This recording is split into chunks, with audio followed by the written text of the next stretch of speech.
Kannur city senior secondary school അധ്യാപിക Supriya teacher, non teaching staff Jabir എന്നിവർക്ക് യാത്രയയപ്പ് നൽകി. സിറ്റി ഹൈസ്കൂൾ ഓഡിറ്റോറിയത്തിൽ നടന്ന ചടങ്ങ് Kannur corporation deputy mayor advocate P Indira ഉദ്ഘാടനം ചെയ്തു. ആ തരത്തിലുള്ള ഒരു നല്ലൊരു വിദ്യാഭ്യാസ സമ്പ്രദായം തന്നെ നമ്മുടെ നാട്ടിൽ നിലനിൽക്കണം എന്നുള്ള ഒരു വിശ്വാസത്തിന്റെ പുറത്താണ് ഞങ്ങളൊക്കെ ഉള്ളത്.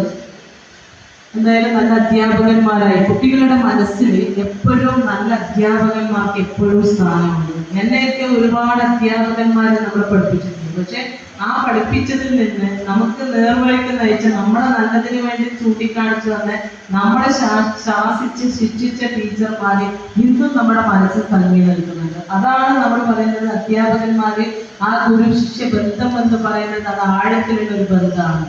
ഇന്നും എനിക്ക് എൻ്റെ ഒരു അധ്യാപകനുണ്ട്, അധ്യാപകൻ അത്ര അർപ്പുരാജൻ മാഷ് പറഞ്ഞു, ഇവിടെ ആക്കടപ്പയാണ്. എപ്പോഴും ജീവിതത്തിൽ ഒരിക്കലും മറക്കാൻ പറ്റാത്ത ഒരു അധ്യാപകനാണ് അയാൾ. അതുപോലെ തന്നെ പ്രൈമറി തലത്തിൽ പഠിപ്പിച്ച ഒരു ശങ്കരൻ മാഷുണ്ട്. ശങ്കരൻ മാഷെ കണ്ടാൽ നമ്മൾ ഓടുകയാണ്.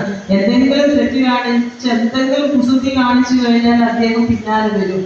ആ ശങ്കരൻ മാഷൊക്കെ നേർവഴിക്ക് നയിച്ചത് കൊണ്ട് ആ നാട്ടിലെ നമ്മുടെ വെങ്ങര എന്ന് പറയുന്ന ഗ്രാമത്തിലുള്ള കുട്ടികളൊക്കെ എല്ലാവരും നല്ല PTA പ്രസിഡന്റ് ഷബീന ടീച്ചർ അധ്യക്ഷത വഹിച്ചു. ഉപഹാര സമർപ്പണം കോർപ്പറേഷൻ വിദ്യാഭ്യാസ വകുപ്പ് standing committee chairman Suresh Babu Eliyavoor നിർവഹിച്ചു. ആശംസ അറിയിച്ചുകൊണ്ട് PTA vice president K Nizamuddin, Abdul Galakh, Sathar master, Basheer master, Shubha teacher, Shihab master എന്നിവർ സംസാരിച്ചു. സ്കൂൾ പ്രിൻസിപ്പൽ ഇസ്മായിൽ മാസ്റ്റർ സ്വാഗതവും ഹെഡ് മിസ്ട്രസ് പ്രഭ ടീച്ചർ നന്ദിയും പറഞ്ഞു. News desk city news.